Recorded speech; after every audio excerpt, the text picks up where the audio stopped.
Welcome to Shivasai academy.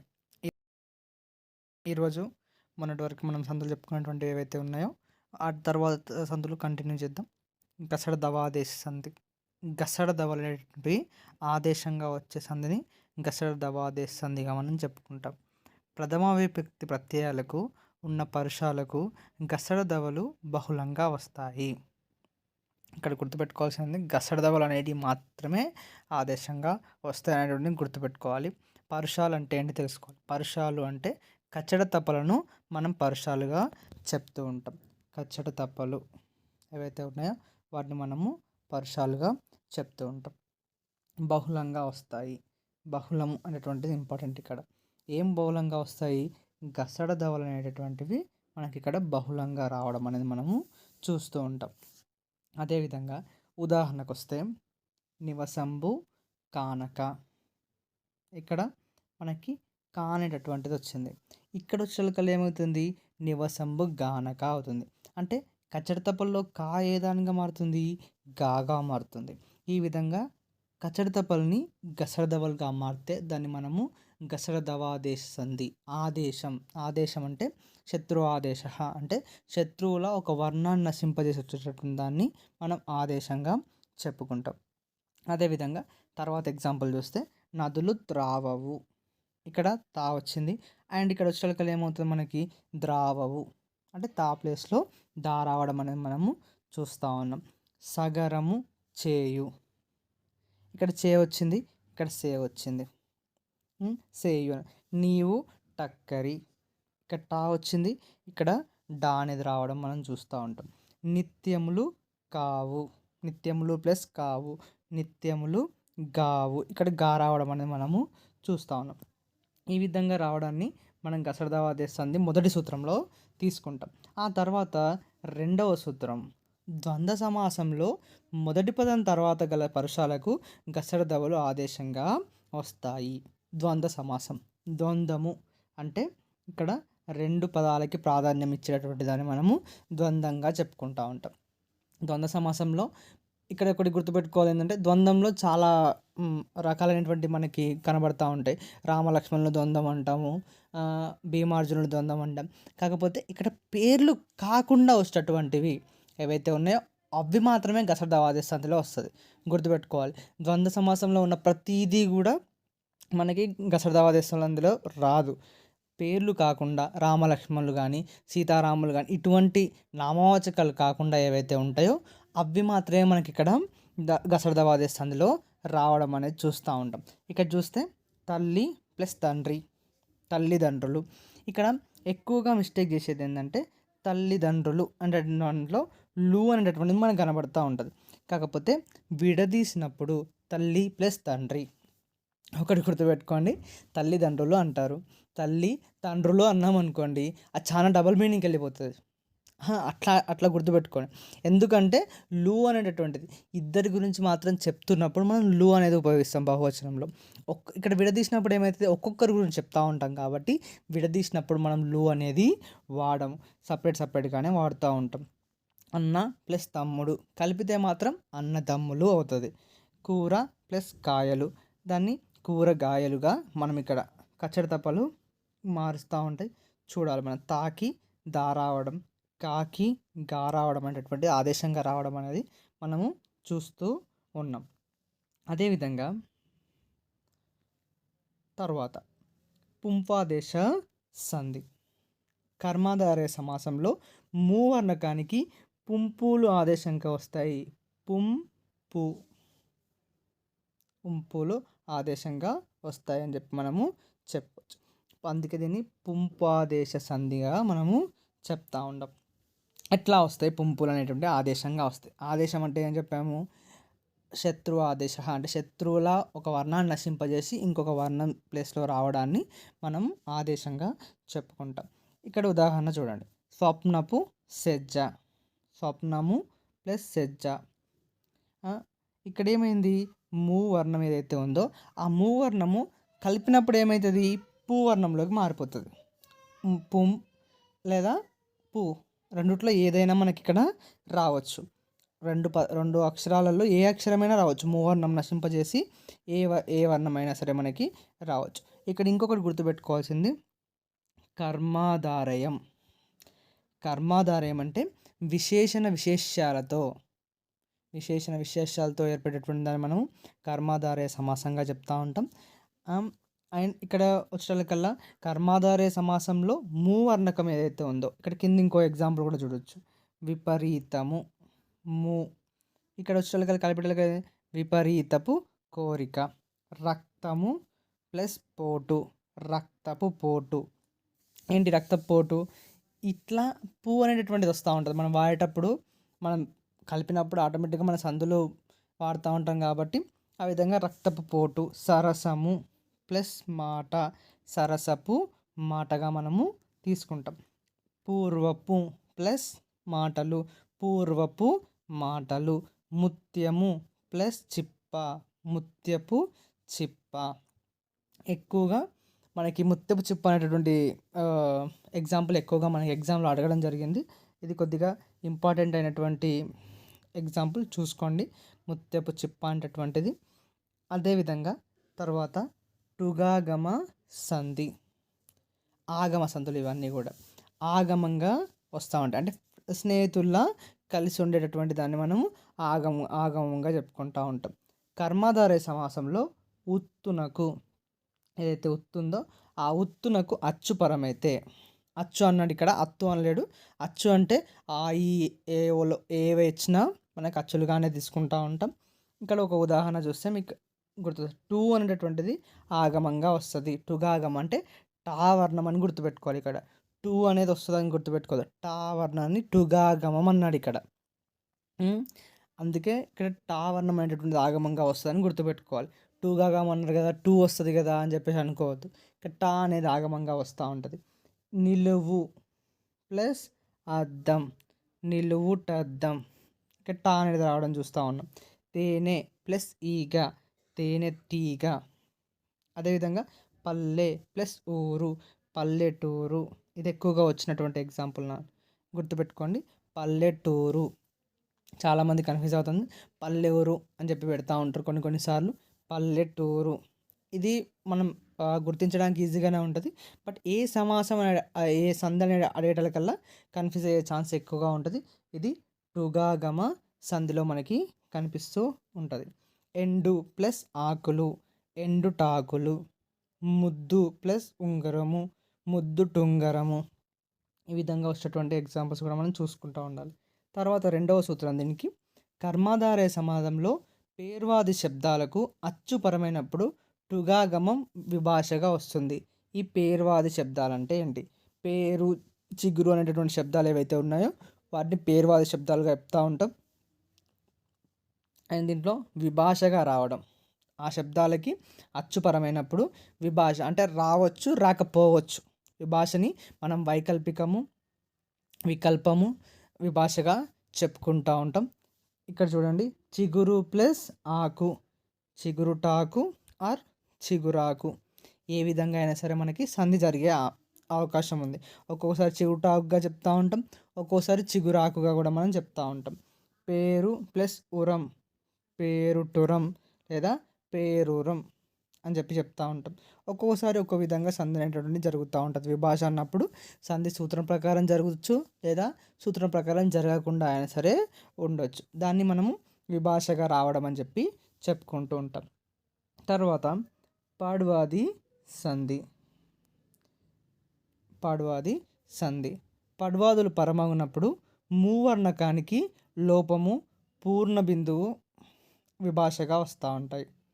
మూవర్ణకం లోపం అవుతుంది, పూర్ణ బిందువు అంటే సున్నా అనేటటువంటిది విభాష. అంటే ఒక్కొక్కసారి వస్తుండొచ్చు, ఒక్కొక్కసారి రాకపోవచ్చు. విభాష అనేటటువంటిది దీంట్లో పడ్వాదిలో బిందు విభాష అనేటువంటిది గుర్తుపెట్టుకోవాలి.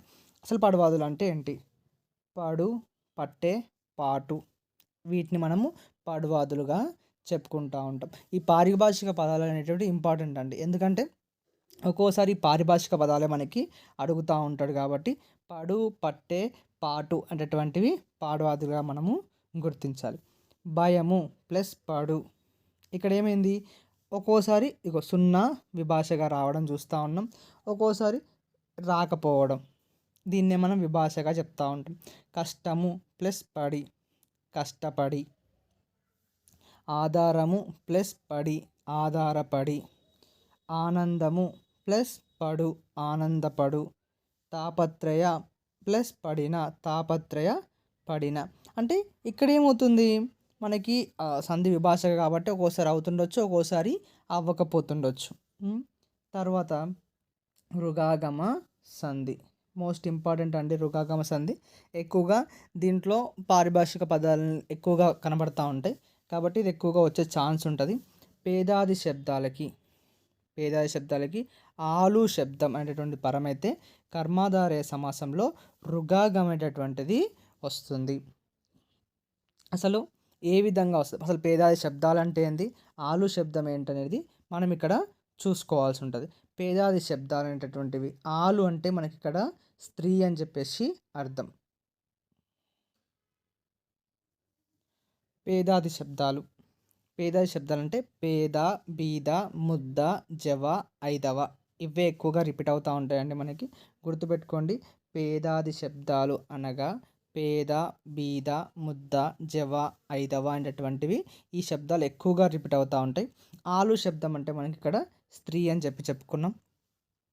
అందుకే ఆలి అని చెప్పి కూడా పిలుస్తూ ఉంటారు, భార్యని ఆలి అని చెప్పి పిలుస్తూ ఉంటారు అప్పుడప్పుడు. ఇది గుర్తుపెట్టుకోండి. ఆలు అనే శబ్దానికి అర్థం ఏంటి అని అడిగే ఛాన్స్ ఉంది. లేదా పేదాది శబ్దాలు అనగా ఏంటి అంటాడు. పేదాది శబ్దాలు అనగా పేద, బీద, ముద్ద, జవ, ఐదవ అనేటువంటి అర్థాలని మనం ఇక్కడ తీసుకోవచ్చు. ఆ పదాలని మనం పేదాది పదాలుగా చెప్తా ఉంటాం. పేద ప్లస్ ఆలు, పేదరాలు.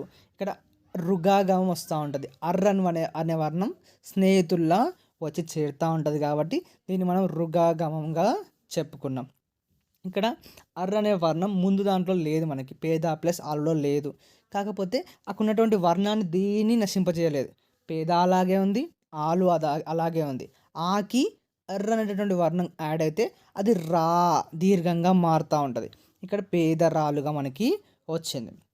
బీద ప్లస్ ఆలు, బీదరాలు. ముద్ద ప్లస్ ఆలు, ముద్దరాలు. ఐదవ ప్లస్ ఆలు, ఐదవరాలు. జవ ప్లస్ ఆలు, జవరాలు. ఈ విధంగా మనకి ఆలు శబ్దం అనేటటువంటిది పేద శబ్దాలకు పరమైతే రుగాగా అనేటటువంటిది వస్తుందని చెప్పి మనం మొదటి సూత్రంలో గుర్తుంచుకోవాలి. తర్వాత సూత్రంలో కర్మాధారయ సమాసంలో తత్సమాలకి ఆలు శబ్దం పరమైతే అత్వానికి ఉత్వం, రుగాగమం వస్తాయి. ఇక్కడ పారిభాష పదాలు ఎక్కువగా ఉంటాయి చూసుకోండి. తత్సమాలకి ఆలు శబ్దం పరమైతే అత్వానికి ఉత్వం, రుగాగమం అనేది వస్తుంది. అంటే పూర్వపదంలో ఉన్నటువంటి అత్వానికి ఉత్వం అనేటువంటి, ఉత్వం అంటే ఊ అనేటటువంటి వర్ణం రావడం, రుగాగమం అనేది రావడం చూస్తాం. ముఖ్యంగా ఇక్కడ తత్సమాలు అంటే ఏంటి అనేది మనము గుర్తుంచుకోవాలి. తత్సమాలు అనేటటువంటివి సంస్కృత ప్రాకృత పదాలని మనం తత్సమాలు అంటాం. అంటే సంస్కృతంలో నుంచి ప్రాకృత పదాల నుంచి మనం నేరుగా తీసుకున్నటువంటి పదాలని మనము ఇక్కడ తత్సమాలుగా చెప్తూ ఉంటాం. దీనికి ఆపోజిట్ ఆర్చికం అని ఉంటుంది అనమాట. అచ్చమైన తెలుగు పదాలని ఆర్చికం అంటాం. మన తర్వాత వచ్చినటువంటి సందుల్లో దాని గురించి కూడా మనం చెప్పుకుందాం. దీంట్లో తత్సమం అంటే ఏంటి అని అడిగే ఛాన్స్ ఉంది కాబట్టి తత్సమం అంటే సంస్కృత ప్రాకృత పదాల నుంచి తీసుకోబడినటువంటి పదాలని మనము తత్సమాలుగా చెప్పుకుంటాం. ఇక్కడ ఉదాహరణ కూడా కొన్ని ఇచ్చాడు తత్సమ శబ్దాలకి. ధీర, గుణవంత, ధనవంత, సంపన్న, గంభీర, ధైర్యవంత అనేటువంటి శబ్దాలు ఏవైతే ఉన్నాయో వీటిని మనకి ఆలు ఇక్కడ తత్సమ శబ్దాలుగా మనము తీసుకోవచ్చు. వీటికి ఆలు శబ్దం పరం కావాలి. ఎలా పరమవుతుందని చూడండి. ధీర ప్లస్ ఆలు. ఇక్కడ పూర్వపదం మనకి పూర్వపదంలో రా అనేటువంటిది ఉంది, అది గుర్తుపెట్టుకోండి. పూర్వపదంలో పూర్వస్వరం ఏముంది, రా అనేది ఉంది. ఆ రాకి ఏమొచ్చింది ఇక్కడ రుగాగం అనేది రావడం అనేది, ఉకారం అనేది రావడం చూస్తూ ఉన్నాం. అదేవిధంగా ఆకేమొచ్చింది రుగాగం రావడం అనేది మనం చూస్తూ ఉన్నాం. గుణవంత ప్లస్ ఆలు, గుణవంతు రాలు. ధనవంత ప్లస్ ఆలు, ధనవంతు రాలు. ఇక్కడ కొద్దిగా మిస్టేక్ వచ్చిందండి, ధనవంతు రాలు అని రావాలి. సంపన్న ప్లస్ ఆలు, సంపన్ను రాలు. ఈ విధంగా అంటే మనకి 2 సూత్రాలలో గుర్తుపెట్టుకోవాలి. ఒక దాంట్లోనే ఏందో అత్వానికి ఉత్వం ఏం రాదు నార్మల్‌గానే. మనకి ఆలు శబ్దం పేదాది శబ్దాలకు ఆలు శబ్దం పరమైతే రుగగామం రావడం అనేది జరుగుతుంది. ఇంకొక సూత్రంలో ఏమవుతుంది, ఆలు శబ్దం పరమైనప్పటికీ పూర్వస్వరంలో అత్వానికి ఉత్వం రావడం, అదేవిధంగా రుగగామం రావడం అనేది మనకి ఇక్కడ క్లియర్‌గా మనకి కనబడుతూ ఉంది. అది గుర్తుపెట్టుకోవాల్సినటువంటి అంశం. తర్వాత సరళాదేశ సంధి. సరళాలు ఏంటనేది మనం ఇక్కడ చూసుకోవాలి. దీన్నే ధృత ప్రకృతిక సంధి లేదా ధృత సంధి అని చెప్పి పిలుస్తూ ఉంటాం. దీంట్లో కూడా ఎక్కువగా పారిభాషిక పదాలు వచ్చే ఛాన్స్ ఎక్కువగా ఉంటుంది. ఫస్ట్ సరళాలు అంటే ఏంటనేది తెలుసుకుందాం. సరళాలు గజడ దబల్ని సరళాలు అంటాం. గుర్తుపెట్టుకోండి. గ జ డ ద బ వర్గ తృతీయాక్షరాలు. వర్గాలు రాసుకుంటే వర్గ తృతీయాక్షరాలు ఏవైతే ఉంటాయో లైన్గా వాటిని గజడ దబలు అంటాం. వర్గ ప్రథమాక్షరాలని కచ్చడ తపలు పరుషాలు అంటాం. ఇక్కడ గుర్తుపెట్టుకోవాలి, కన్ఫ్యూజ్ అవ్వద్దండి. వర్గ ప్రథమాక్షరాలని కచ్చడ తపలని, వర్గ తృతీయాక్షరాలని గజడ దబలు అని చెప్పి మనం చెప్పుకుంటూ ఉంటాం. అదేవిధంగా ఇక్కడ సరళాదేశ సంధి. ఓకే, దీన్ని ధృత ప్రకృతిక సంధి అని ఎందుకు అంటాం? ధృతం అంటే ఏంటి? ధృతం అంటే నకారాన్ని ధృతం అంటాం. న్ అనేటువంటి వర్ణం ఏదైతే ఉందో దాన్ని ధృతం అంటాం. మరి ధృత ప్రకృతికం అంటే ఏంటి? ధృత ప్రకృతికము అంటే నకారం చివర కలిగినటువంటి పదాలని తినన్, చేయన్, తలన్, ఈ నకారం అనేటువంటి చివర ఉండేటటువంటి దాన్ని మనం ధృత ప్రకృతికము అని చెప్పి చెప్పుకుంటూ ఉంటాం. ఇక్కడ ఆల్రెడీ ఇచ్చా చూడండి. ధృత ప్రకృతికం మీద పరుషాలకు సరళాలు అనేటువంటివి వస్తాయి. అంటే పరుషాలు అంటే ఏమో చెప్పుకున్నాం, కచ్చడి తపల్ని పరుషాలుగా చెప్పుకున్నాం. ధృత ప్రకృతికానికి పరుషాలు పరమైతే సరళాలుగా మారుతాయి అని చెప్పి చెప్తా ఉన్నాడు. ఇక్కడ ఉదాహరణ చూద్దాం. తలన్ ప్లస్ తాల్చి. తా అనేది కచ్చడి తప్పల్లో పరుషాల్లో ఒకటే కదా. అది వచ్చినప్పుడు ఏం రావాలి? ఇక్కడ సరళాలు రావాలి. గజ్జడ దబ్బల్లో సరళాలు రావాలి. క చ ట త ప గ జ డ ద. అంటే ఇక్కడ దా అనేది మ్యాచ్ కావాలి మనకి. ఇక్కడ దా అనేటటువంటిది ఏ విధంగా వచ్చిందో చూడండి. సఖ్యమున్ ప్లస్ చూపు.